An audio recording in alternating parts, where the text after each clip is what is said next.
তাসবিহ জপ আমি আল্লাহর জীবনের যতক্ষণ পর্যন্ত তোমাদের পৃথিবীর জমিনে বেঁচে থাকবে ততক্ষণ পর্যন্ত আমার গোলামি করো।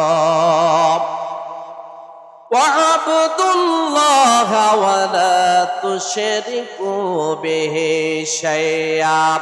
বান্দারা রে, আমার ইবাদতের সাথে অন্য কারো পৃথিবীতে কারো শরীক করিও, আমার ইবাদতের সাথে কাউকে শরীক করিও না। ওয়াবিল ওয়ালিদাইনি ইহসানা।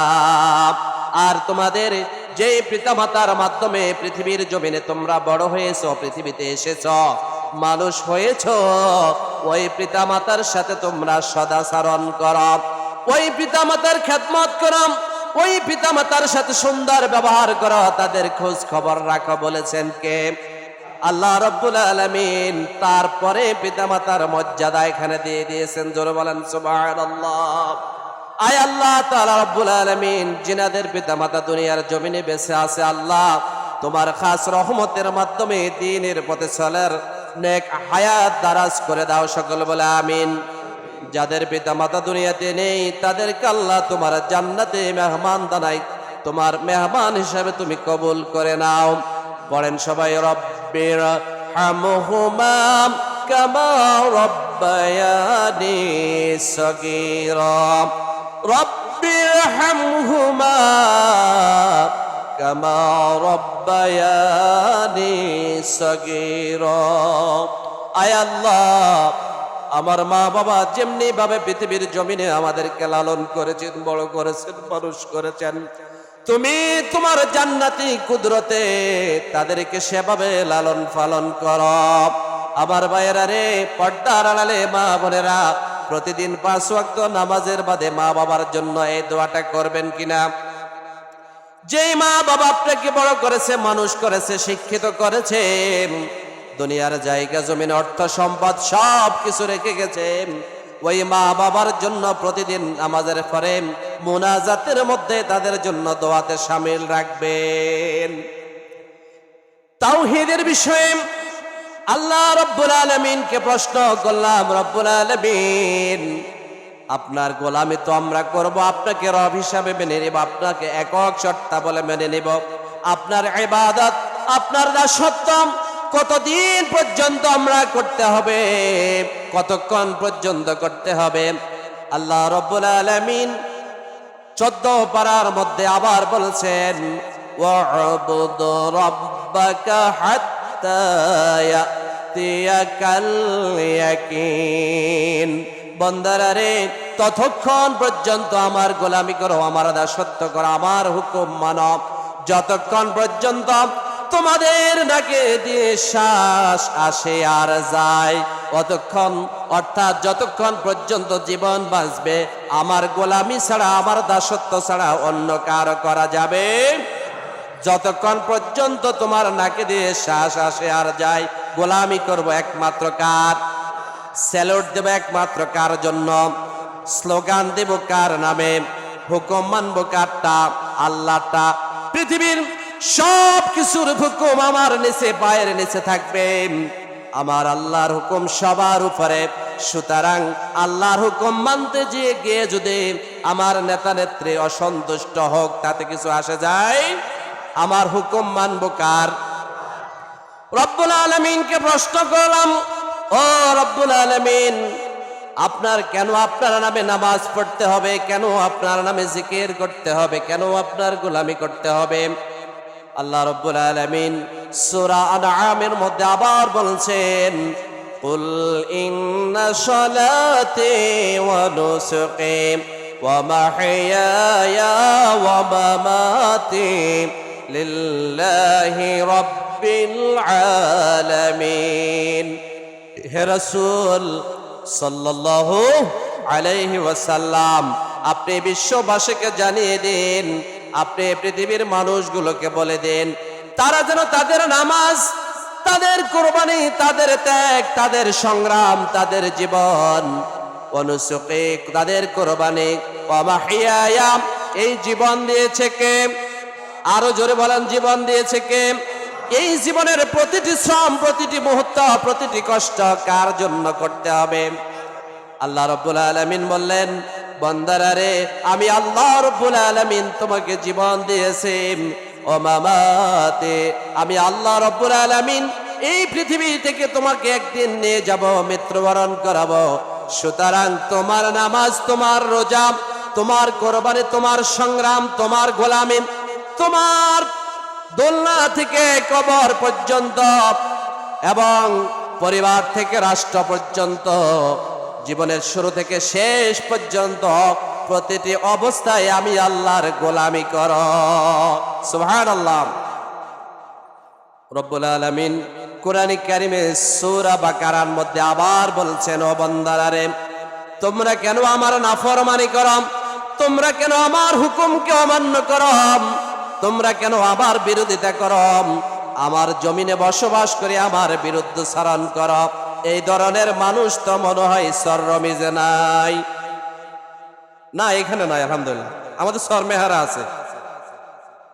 আমার ভাইয়েরা, সূরা বাকারার মধ্যে আল্লাহ রাব্বুল আলামিন বলছে, কাইফা তাকফুরুনা বিল্লাহি ওয়া কুনতুম আমওয়াত فأحياكم ثم يميتكم ثم يحييكم ثم إليه ترجعون। ও বান্দারা রে, কিভাবে তোমরা আমার হুকুমকে অমান্য করো, কিভাবে আমার কোরআনের আইনকে অমান্য করো, কিভাবে আমার গোলামি থেকে অন্য মানুষের গোলামি করো, কিভাবে তোমরা আমার জমিনে বসবাস করে আমার নাফরমানি করো। আমি আল্লাহ রাব্বুল আলামিন তোমাকে সৃষ্টি করেছি, কাইফা তাকফুরুনা বিল্লাহ ওয়া কুনতুম আমওয়াত, তুমি ছিলা পৃথিবীর জমিনে এক সময় মৃত। আজ থেকে 80 বছর আগে এখানে কেউ ছিল? তোমরা ছিলে এক সময় মৃত। কুনতুম আমওয়াতান ফাআহইয়াকুম, আমি আল্লাহ রাব্বুল আলামিন তোমাদেরকে দয়া করে মায়া করে তোমাদেরকে সৃষ্টি করেছি। ফাআহইয়াকুম সুম্মা ইউমীতুকুম, তোমরা মনে করেছো সারা জীবন কিয়ামত পর্যন্ত তোমরা রাজত্ব করবে, পৃথিবীর জমিনে তোমরা বেঁচে থাকবে, কিন্তু না। ফাআহইয়াকুম সুম্মা ইউমীতুকুম, নির্দিষ্ট সময় যখন পড়িয়ে যাবে, সময় যখন তোমাদের শেষ হবে, শেষ হয়ে যাবে, আমি আল্লাহ রাব্বুল আলামিন তোমাদেরকে অবশ্যই মৃত্যুবরণ করাবো। মৃত্যুবরণ করার পরে সেখানে তোমাদের জীবন শেষ নয়।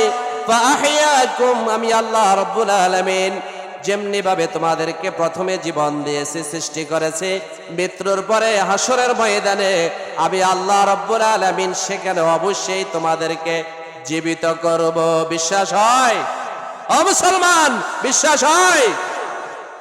যিনি প্রথমে জীবন দিতে পারেন, দ্বিতীয়বার জীবন দিতে আল্লাহ কেন আমাদেরকে জীবন দিবেন? রব্বুল আলামিন বলেন, তোমার জীবনের সব আমলনামা আমি আল্লাহর কাছে তোমরা অবশ্যই হিসাব দিতেই। সুতরাং আমার জমিনে বসবাস করে আমার নাফরমানি করেছো, আমার হুকুম তোমাদের কাছে ভালো লাগে নেই, আমার বিধান আইন তোমরা মেনে নিতে চাও নেই, আমার কোরআনের বিচার ব্যবস্থা গ্রহণ করো নেই, আমার ইসলামের হুকুম তোমরা মেনে নিতে পারো নেই। জেনে রেখো, সুম্মা ইউমীতুকুম সুম্মা ইউহয়ীকুম সুম্মা ইলাইহি তুরজাউন, নির্দিষ্ট সময় যখন শেষ হয়ে যাবে, এই দুনিয়ায় বেশি দিন থাকতে পারবে না, অবশ্যই আমি আল্লাহর কাছে তোমরা ফিরে আসতেই হবে। সুতরাং যতদিন বাঁচবো গোলামি করব কার? আরো জোরে বলি, গোলামি করব কার? কোরআনে কারিমে আল্লাহ রাব্বুল আলামিনকে প্রশ্ন করলাম, রব্বুল আলামিন আপনি আমাদেরকে কি উদ্দেশ্যে, কি জন্য সৃষ্টি করেছেন? তিনি স্পষ্টতার সাথে জবাব দিয়ে দিয়েছেন, ওমা খলাকতুল জিন্না ওয়াল ইনসা ইল্লা লিয়াবুদুন। ও বান্দারা রে, আমি আল্লাহ রাব্বুল আলামিন এই পৃথিবীর জমিনে জিন জাতি এবং মানুষ জাতিকে সৃষ্টি করেছি কেবলমাত্র আমি আল্লাহর দাসত্ব গোলামি করার জন্য, আমি আল্লাহর ইবাদত করার জন্য। ইবাদত মানে শুধু নামাজ পড়া নয়, ইবাদত মানে শুধু রোজা রাখা নয়, ইবাদত মানে শুধু পাঞ্জাবি পরা নয়। ইবাদত শব্দের অর্থ হলো জীবনের শুরু থেকে দোলনা থেকে কবর পর্যন্ত, আমি আবার বলছি, এবং পরিবার থেকে রাষ্ট্র পর্যন্ত যতক্ষণ পর্যন্ত আমার জীবন রয়েছে ততক্ষণ পর্যন্ত প্রতিটি সেক্টরে কার গোলামি করা? নামাজে গোলামি করি কার? নামাজের মধ্যে প্রশংসা আদায় করি কার? সমাজের মধ্যে প্রশংসা হবে কার? যদি নামাজের মধ্যে আর সমাজের মধ্যে আমাদের ঈমান পরিপূর্ণ থাকে তাহলে গুড, খুব ভালো। কিন্তু বাংলাদেশে অনেক মুসলমান আছে নামাজের মধ্যে এক রবকে মানে, সমাজের মধ্যে তার নেতা নেত্রী রবের অভাব নাই। আছে না নাই? ও ভাইরা, ও বাবারা, খেয়াল করে থাকুন, শুনুন। তাওহীদের শব্দের অর্থ হলো আমরা এক আল্লাহ বিশ্বাসী। আমরা কয় আল্লাহ বিশ্বাসী? এক আল্লাহ বিশ্বাসী। কারণ এক আল্লাহ যারা বিশ্বাসী হয় তারা মৃত্যু পর্যন্ত জীবন চলে যাবে আল্লাহর পথ থেকে এক চুল পরিমাণ দূরে সরে যাবে। কোরআনে কারীম আল্লাহ রাব্বুল আলামিন ইরশাদ করেন, ইন্নাল্লাযীনা ক্বালু রাব্বুনাল্লাহু সুম্মা ইসতাকামু, নিশ্চয় যারা রবকে মেনে নিয়েছে, রবের প্রতি ঈমান এনেছে। ইন্নাল্লাযীনা ক্বালু রাব্বুনাল্লাহ, যারা বলে আমার রব আল্লাহ। ইন্নাল্লাযীনা ক্বালু রাব্বুনাল্লাহ, যারা বলে আমার রব আল্লাহ। এখানে আমরা সবাই বলি আমাদের রব, কিন্তু রবকে শুধু রব বললেই ছেড়ে দিবেন না। এখানে একটা পয়েন্ট যুক্ত করেছেন, এখানে একটা পরীক্ষা যুক্ত করেছেন, কঠিন একটা শব্দ আল্লাহ রাব্বুল আলামিন ব্যবহার করেছেন, সুম্মাস্তাকামু। এই রবের উপর তুমি যদি থাকতে হয়, অটল থাকতে হবে, অবিচল থাকতে হবে, কঠিন সীসা ডালা পাথরের মতো থাকতে হবে। তোমার উপর বাধা আসবে দ্বীনের পথে চলার জন্য, তোমার হুমকি আসবে, আঘাত আসবে, রক্ত যাবে, জেল হবে, জুলুম হবে, নির্যাতন হবে। আমি রবের পক্ষ থেকে, পথ থেকে এক চুল, এক বিন্দু পরিমাণ তুমি দূরে সরে থাকার সুযোগ। সুম্মাস্তাকামু, ইস্তেকামাত শব্দের অর্থ হলো দৃঢ়তার সাথে মজবুত থাকতে হবে। কারণ আমাদের গলায় রশি বাঁধা কালেমা লা ইলাহা ইল্লাল্লাহ মুহাম্মাদুর রাসূলুল্লাহ। আমরা এমন এক কালেমার অনুসারী, আমাদের রব ছাড়া পৃথিবীতে অন্য আর কারো প্রতি মাথা নত করি। এখন রবকে জিজ্ঞাসা করলাম, প্রশ্ন করলাম, রব্বুল আলামিন, তাহলে কি আমরা আপনার মসজিদে ইবাদত করব আর বাহিরে আমরা আমাদের মতো জীবন পরিচালনা করবে? সমাজ চলবে আমার মতো, রাষ্ট্র চলবে আমার মতো, ব্যবসা চলবে আমার মতো, রাজত্ব চলবে, রাজনীতি, অর্থনীতি সব চলবে আমার মতো? আল্লাহ রাব্বুল আলামিন বলল, না। এই জমিনটা কার? আরো জোরে বলি, কার? আমরা কার? আকাশ কার? যাব কার কাছে? আল্লাহ রাব্বুল আলামিন বললেন, আলা লাহুল খালকু ওয়াল আমরু তাবারাকাল্লাহু রাব্বুল আলামিন। ও বান্দারা, আলা লাহুল খালক, পৃথিবীর সব কিছু আমি আল্লাহ রাব্বুল আলামিন সৃষ্টি করেছি। সুতরাং সৃষ্টি জগৎ আমার। এই জমিনের মাঝে কেবলমাত্র হুকুম চলবে, আইন চলবে আমি আল্লাহর। কার? আল্লাহর আইন মানতে রাজি আছেন কিনা? শুধু মসজিদে না সমাজেও? যদি সমাজে না মানেন তাহলে বিপদ আছে না নাই? এখানে হলো 3 দিনের প্রশিক্ষণ। এই প্রশিক্ষণটা আপনার বাড়িতে গিয়েও প্রচার করতে হবে, সমাজেও প্রচার করতে হবে। কারণ রাসূল পৃথিবীর জমিনে এসেছে, ওয়ামা আরসালনাকা ইল্লা রাহমাতাল লিল আলামিন। তিনি একটা আদর্শ নিয়ে মানব জাতির জন্য রহমত হিসেবে প্রেরণ হয়েছে। তিনার আদর্শ হলো বাল্লিগু আন্নি ওয়ালাউ আয়াম, আমার পক্ষ হতে যেই বাণী তোমরা জানবে, শুনবে, বুঝবে তা মানুষের মাঝে প্রচার করে দাও। বিশ্বনবী মুহাম্মদুর রাসূলুল্লাহ সাল্লাল্লাহু আলাইহি ওয়াসাল্লাম মৃত্যুর পূর্বক্ষণে একটা হাদিস বর্ণনা করে দিয়েছেন, আনা খাতামুন নবিয়্যিনা লা নাবিয়্যা বা'দ, আমি তোমাদের শেষ নবী, আমার পরে পৃথিবীর জমিনে আর কোন নবী রাসূল আসবে? সুতরাং এই নবীর দাওয়াত, নবীর দায়িত্ব, নবীর আদর্শ আমাদের সকলের গ্রহণ করা ফরজ। কে ফরজ? এই নবীর আদর্শ ছাড়া অন্য কোন নবীর আদর্শ গ্রহণ করা যাবে? আল্লাহকে প্রশ্ন করলাম, রব্বুল আলামিন জিকির করব কার? কার নামে পড়ব? কার হুকুম মানব? এখানে তাওহীদের প্রচার কি? কোরআনে কারিমে আল্লাহ রব্বুল আলামিন সর্বপ্রথম যে আয়াত নাজিল করেছেন বিশ্বনবী মুহাম্মদুর রাসূলুল্লাহ সাল্লাল্লাহু আলাইহি ওয়াসাল্লামের উপর আমাদের জন্য কোরআনের সর্বপ্রথম যে আয়াত নাজিল করেছেন, সে আয়াতের মধ্যে এক আল্লাহ তাওহীদের পরিচয় বহন করে। ইকরা বিসমি রাব্বিকাল্লাযী খলাক, খলাকাল ইনসানা মিন আলাক। রব্বুল আলামিন সর্বপ্রথম যে আয়াত কোরআনের নাজিল করেছেন, সেই আয়াতের মধ্যে তাওহীদের গন্ধ পাওয়া যায়। বলেন তিনি, ইকরা বিসমি রাব্বিকাল্লাযী খলাক। ও বান্দারা, হে রাসূল আপনি তাদের, আমার বান্দাদেরকে বলে দিন, হে রাসূল আপনি পাঠ করুন, পড়ুন আপনার মহান পালনকর্তার নামে। কার নামে? আল্লাহর নামে। তাহলে এখানে অন্য কার কথা বলেননি, পড়ুন আমার রবের নামে।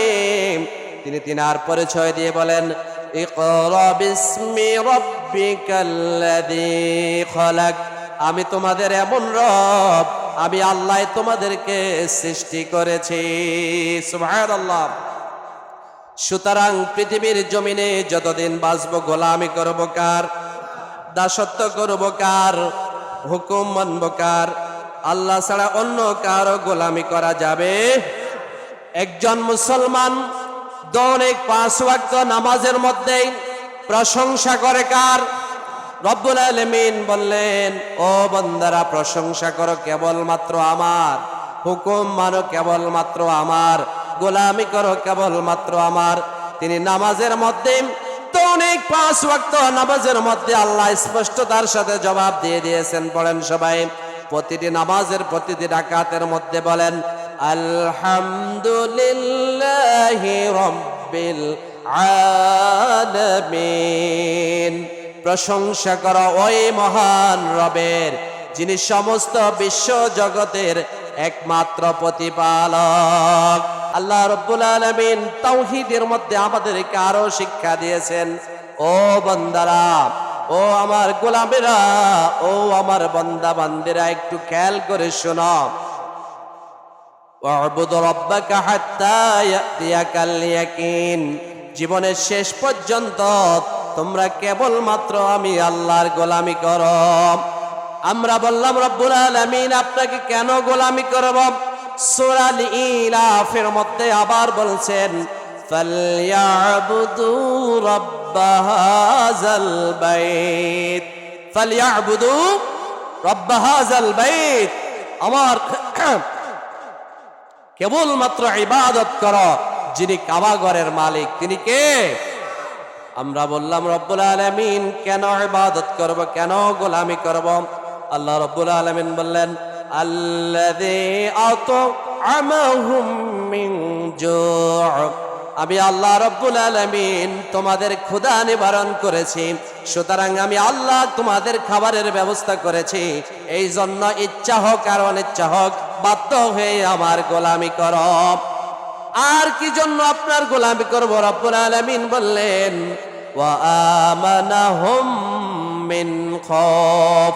পৃথিবীতে আমি আল্লাহ রব্বুল আলামিন তোমাদেরকে সমস্ত ভয় ভীতি থেকে নিরাপদ রেখেছি, এই জন্য কেবলমাত্র আমি আল্লাহর গোলামি করো।